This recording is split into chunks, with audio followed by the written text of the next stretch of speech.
Sometimes to really get a grip on where we are right now, we have to look back. And it turns out a lot of the anxieties we have today about our food, our economy, our politics, they have an almost spooky reflection in the past. We're talking over a century ago, in the Gilded Age. So let's pull back that curtain and see what this Gilded Age mirror really shows us about ourselves. And this quote right here from the journalist Upton Sinclair, it just perfectly sets the stage for our story. It's all about a guy who set out to expose one big problem, the terrible exploitation of workers. But in doing so, he accidentally stumbled upon something so much more visceral, something that hit people, well, right in the gut, and it changed America forever. So how did we even get to that point? Well, in the late 1800s, America was just exploding, changing so fast.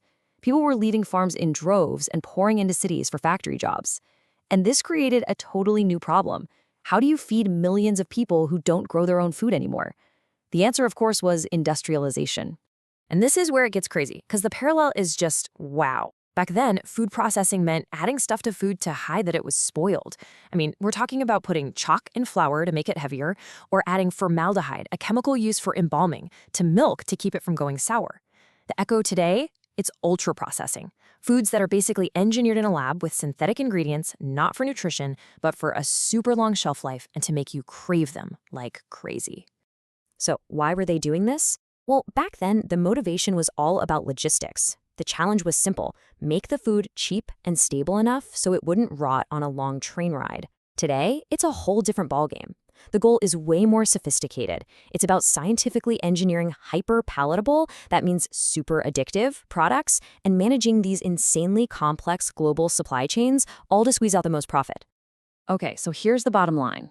In both the Gilded Age and right now, food stopped being a local thing for nourishment and became an industrial commodity. The number one goal wasn't public health, it was profit. And that fundamental switch, that's the key to understanding everything that was about to happen. And then, everything exploded. The trigger wasn't some government report or a fancy scientific study. Nope, it was a novel. One single book that just landed like a bomb in the middle of American society. So this guy, Upton Sinclair, he was what they called a muckraker, basically an investigative journalist digging up dirt. And what he wanted to do with his book, The Jungle, was to get people fired up about the horrific, dangerous, and just plain exploitative conditions that immigrant workers faced in Chicago's giant meatpacking plants. He was trying to start a labor movement. Yeah, that didn't happen. Nobody cared about the workers. What they did care about were these absolutely horrifying descriptions of how their food was being made. Sinclair wrote about cattle with tuberculosis being butchered for meat. He wrote about rats and the poison bread meant to kill them getting swept up and ground into sausages. And the most shocking part? He described workers falling into rendering vats and literally becoming part of the lard that families bought in stores. The entire country was just sick to its stomach. So people weren't just disgusted, they were panicking. And that panic quickly turned into pure outrage.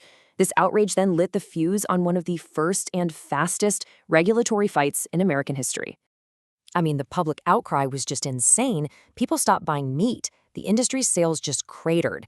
It became a national crisis, and Washington literally couldn't ignore it. President Teddy Roosevelt, who was pretty skeptical at first, was basically forced by the sheer panic to step in and do something, and do it fast. And the speed here, it's just incredible. Think about it. Early 1906, the book comes out. By the middle of the year, all hell breaks loose. Public outrage is at a fever pitch, and by the end of that same year, Congress is passing landmark laws. It's just a stunning example of how public pressure can lead to direct, immediate action. And what came out of it were two huge pieces of legislation: the Pure Food and Drug Act and the Meat Inspection Act. This was massive. For the first time ever, the federal government actually had the power to set safety standards for food, to inspect factories, and to hold companies accountable. This was pretty much the birth of the modern FDA. Okay, so you might think, problem solved, right? Well, not exactly. Because the problems that the jungle exposed weren't really just about dirty food. They were signs of much deeper cracks in society. Cracks that, when you look closely, seem eerily familiar today. The rot went way deeper than just what was on the dinner plate. So yeah, the 1906 laws got rid of the really gross stuff, but they didn't stop the whole industrial food train. In fact, over the next century, that trend just evolved. It morphed. The focus went from just keeping food from spoiling to engineering it for maximum convenience and those addictive, hyperpalatable flavors. That's how we got the standard American diet we all know today. And this is where that Gilded Age mirror gets really unsettling. The parallels go way beyond food. That huge gap between the super rich and everyone else back then, it finds a clear echo in today's economic precariousness. Their crazy boom and bust economic cycles, they look a lot like our own financial instability. And their widespread political corruption, well, that feels all too familiar when you think about the decay of public trust and the power of lobbying today. So, to really get the corruption back then, you have to understand something called a political machine. Think of powerful, crooked organizations like Tammany Hall in New York that controlled everything: votes, jobs, city contracts. They were basically running the show for their own benefit. And all this corruption really came to a head with a massive scandal called Teapot Dome. This is where a guy in the president's cabinet got caught taking huge bribes to secretly lease government oil fields to his buddies in private oil companies. It was this enormous betrayal that just shattered the public's trust, a story of corporate cash and political favors that, let's be honest, still echoes today. Okay, so if we're basically living in a new Gilded Age, what's the takeaway? What can we learn from how they fought back? Well, the era that came right after, called the Progressive Era, it actually gives us a potential playbook for how to tackle these giant systemic problems. Look, the crucial point here is that the story of 1906 isn't just a scary warning. It's actually a story of hope. It proved that when people get organized and get loud, you can actually fix these huge systemic problems.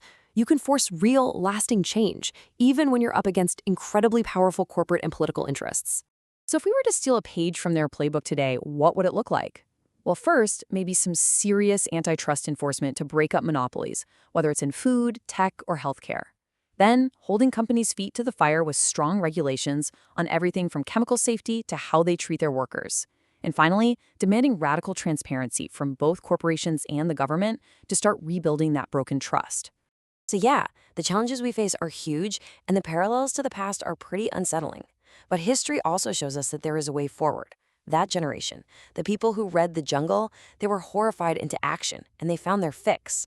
So the question the mirror leaves us with is, what's going to be ours?